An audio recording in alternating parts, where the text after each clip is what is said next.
Newstalk ZB. 23 minutes away from 8. The commentary box after 8 o'clock. Of course, we'll celebrate the Warriors winning the opener for the season as well as the F1. Of course, meantime, the Prime Minister is with us. Good morning to you. Good morning, Mike. Now, did you... Mustn't have been a lot of swearing at the TV this weekend, was there? No, it was all good. It was all good swearing. I mean, what a way to open the season. They look fit, didn't they? Look exactly. super fit. Don't you wish you were as popular as they are? Or as fit as them. Did you spend any time Friday or over the weekend, quote unquote, considering your position? Absolutely not. As I said on Friday, the only future I've been considering is that of Kiwi kids and our grandkids. You know, how do we set this country up for better success? Where did considering your position come from, that line used on Friday then? I have no idea. As I said on Friday, I was in Wairarapa on Thursday. I was out in Botany doing a number of events on Friday. I was out with the military on Saturday. I got back in from the events on Friday and realised all hell had broken loose, really, and had taken on a life of its own.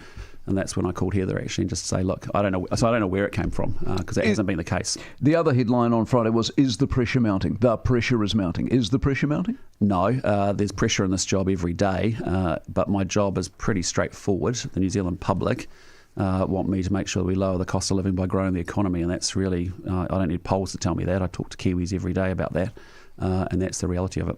Do the media then literally make this stuff up? You have to ask them. I mean, I just don't think it's... as a politician banging on about the media and criticising the media, that's just a fruitless exercise to nowhere. And it's a week when I then don't get to talk about the things that I need to be talking about, which is actually the economy. And so you have to ask them that as to why that happened. Do you think there's a desire to damage the government? It's not about you per se necessarily. It's trying to make the government... We're having to fix a lot of things, as I've said to you before, and we know that. And we're also trying to do some quite big reforms.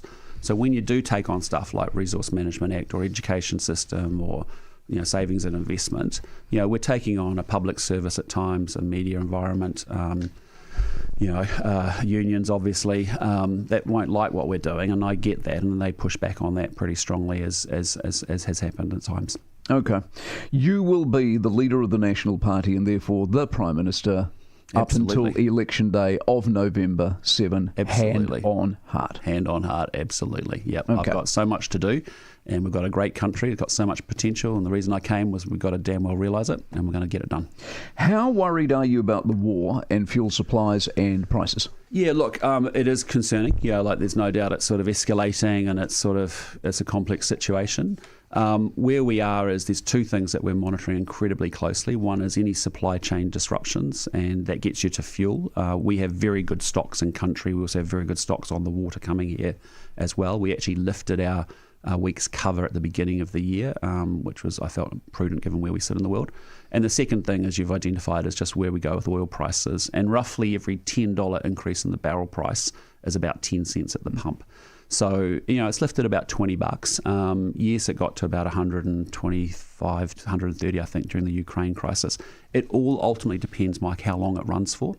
I spoke to MBZ, who's the leader of the UAE, a couple of nights ago, and, again, that's their assessment is, how much more capacity does Iran have and munitions?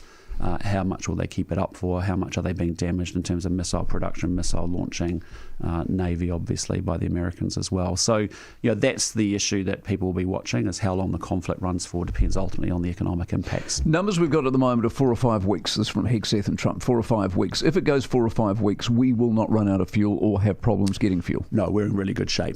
We have plenty of weeks cover, and we, as I said, we stepped it up. It was something that I felt quite strongly about, having come from my former life where someone disturbed our jet fuel line a few years back for Air New Zealand, and so having more cover, and Shane Jones has done a great job of getting that job done for us over the course of this year. So no, we're in good shape there. It's genuinely, and I actually think, Mike, if you think about all the other 195 countries in the world, we're actually really well positioned, and these sorts of issues are happening to every country.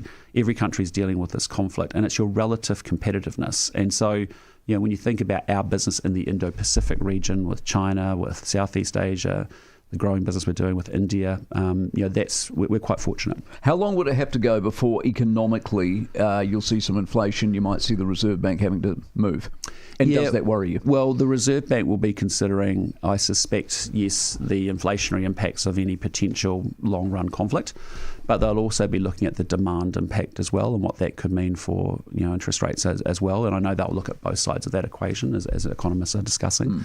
I was reading Liam. Do you read Liam Dan's piece over the weekend? Occasionally I do. I didn't catch this week. So. His argument was this could scuttle the economy. If it scuttles the economy, it scuttles you. I could mount the argument the exact opposite is true. In difficult times, people then go to economic credibility, don't they? And they go, yes, no one's going to blame you for the war, are they? Or are they? No, I don't think New Zealand will get blamed for the war, but it's about how you handle it. And this is the reason why the things that we've done over the last 2 years actually do matter. So getting spending under control, inflation rates under control, interest rates under control, that has put us in a much better position dealing with a crisis like this. It's also a very good reminder to New Zealanders why you have to repair the fiscals and the financial books of New Zealand, because inevitably there will be more crises and more events that we need to have capacity and some buffer for to deal with in the future. And that's why you've got to run this economy well. You've got to get the books in order and manage it well, so that you can prepare for any future crises where you need to have some flexibility. And I think what we've seen after the spending out of COVID, we had the cupboard is bare, and we're trying to rebuild that back. 5 as of Friday, foreigners coming in here can buy a house for $5 million or more.